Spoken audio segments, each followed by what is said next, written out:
Hi, welcome in, beautiful friend. Welcome back to the Meant to Bloom podcast. I'm your host, Brittany Clarkson.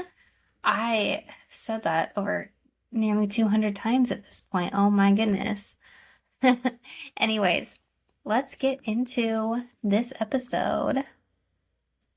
I want to talk about something that is going to seriously help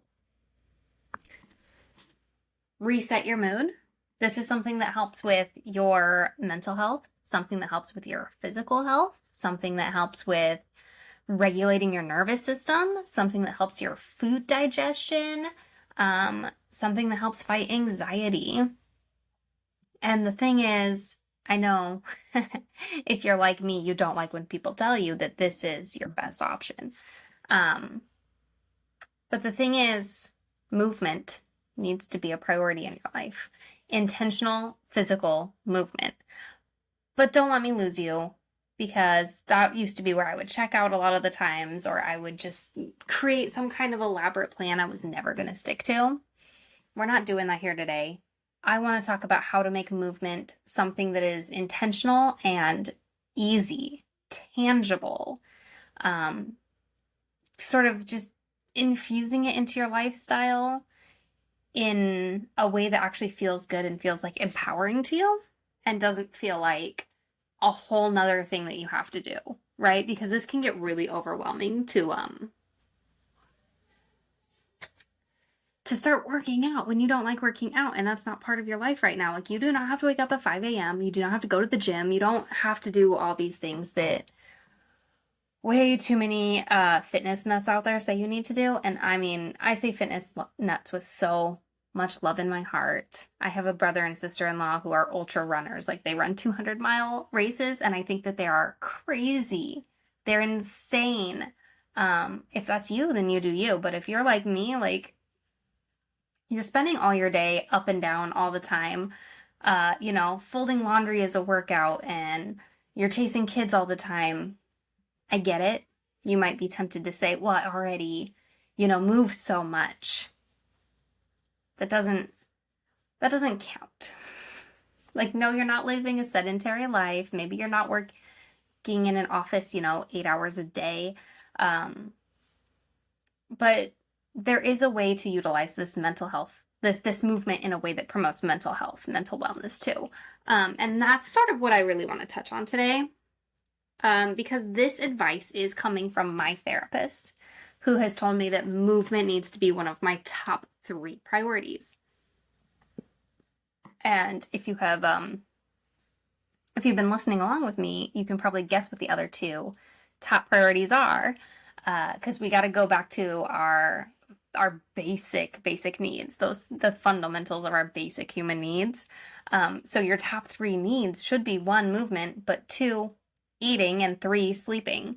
Those are the 3 things my therapist told me to focus on when I was too overwhelmed by everything. Okay, and it has been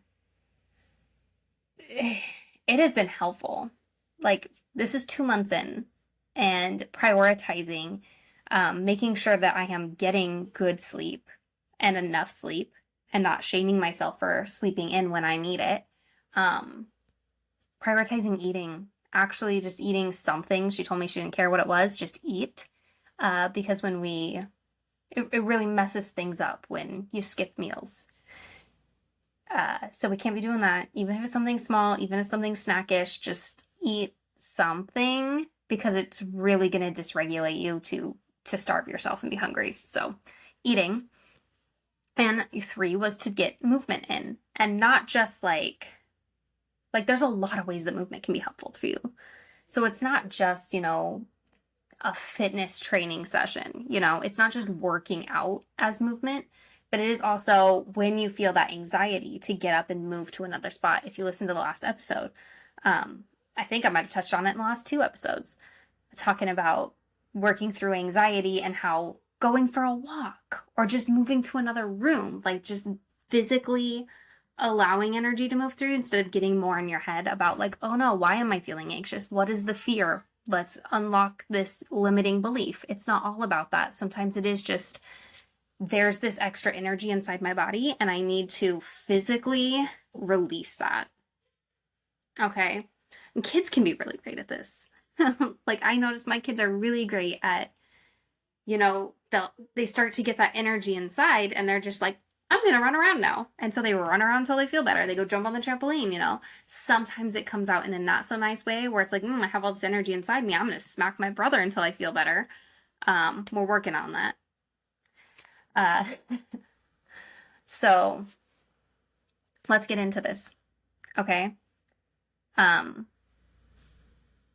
Making movement our priority. And I'm not the type who enjoys working out. I don't feel good at a gym, not just working out. Like I don't feel right in a gym setting. So that's not going to be the advice I give you today.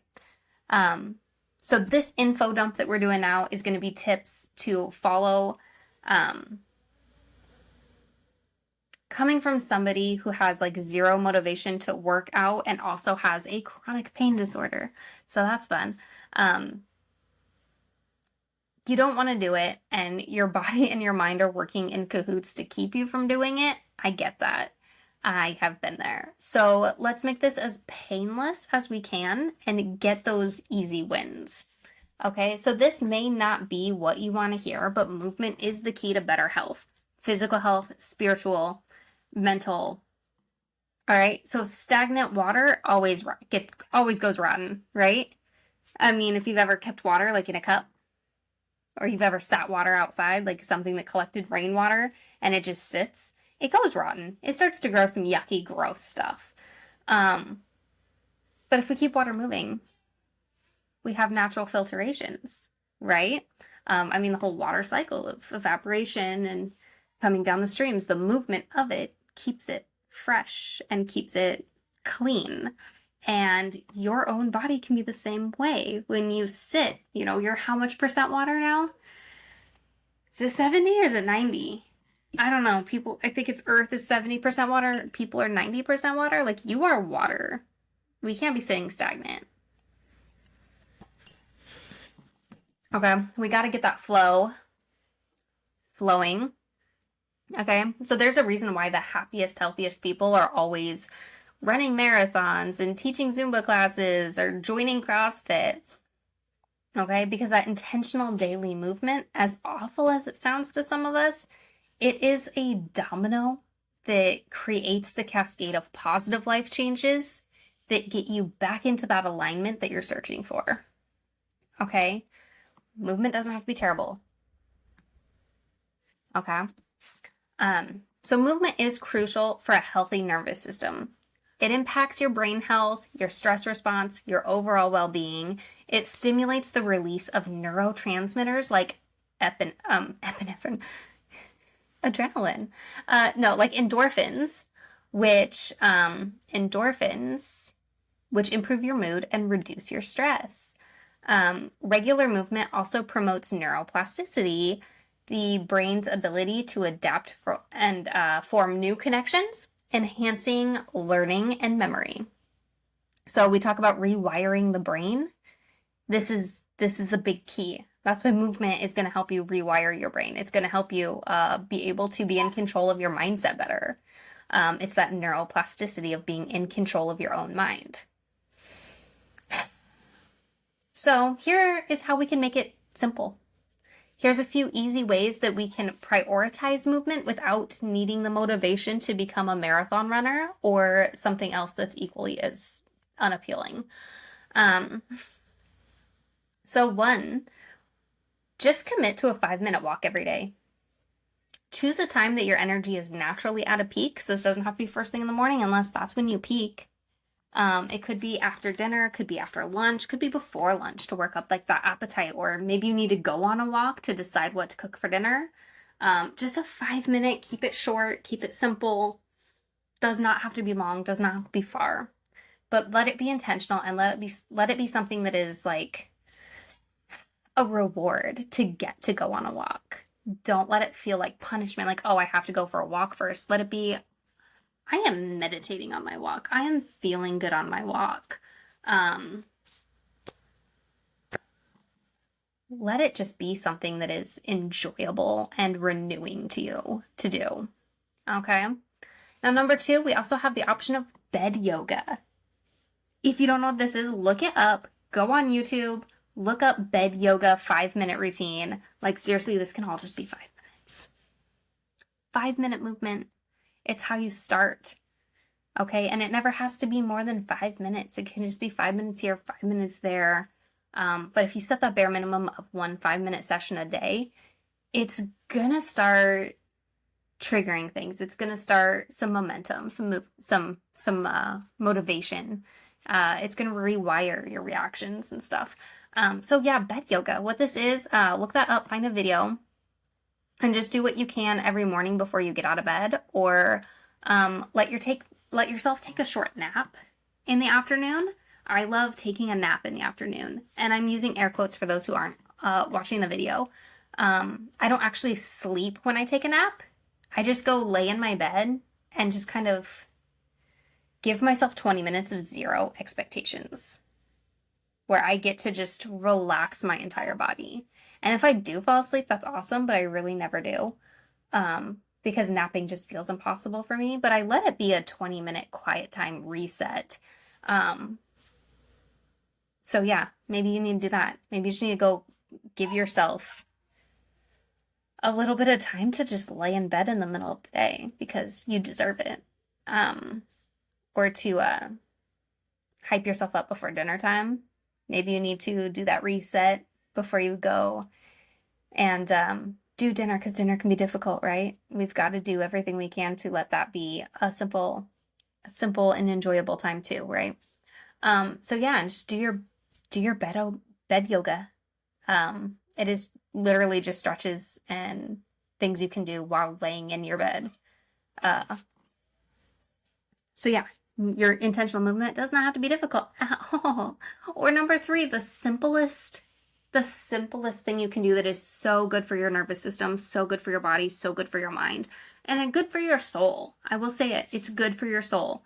Okay, so turn on a song that you cannot sit still to. Okay, we all have a handful of songs where if you hear it, you have to get up and move. And just let your body have a dance party. Do it by yourself. Go in your closet if you need to and just dance party. Go in your bathroom. Go in the bathroom. Do a dance party in your bathroom. Okay? No pressure, no rules, no one's watching. Just turn on a song that you cannot stay still to and let your body move the way that it leads you, the way it feels it needs to move. Okay, so these are 3 very simple habits to start movement. Do walking, do bed yoga, do a private dance party. 5 minutes is all it takes. That's it. 5 minutes. All right, so that's all I have for you here today, my friend. Thank you so much for tuning in, for listening, for hanging out with me. Love you so much. I'll see you next time.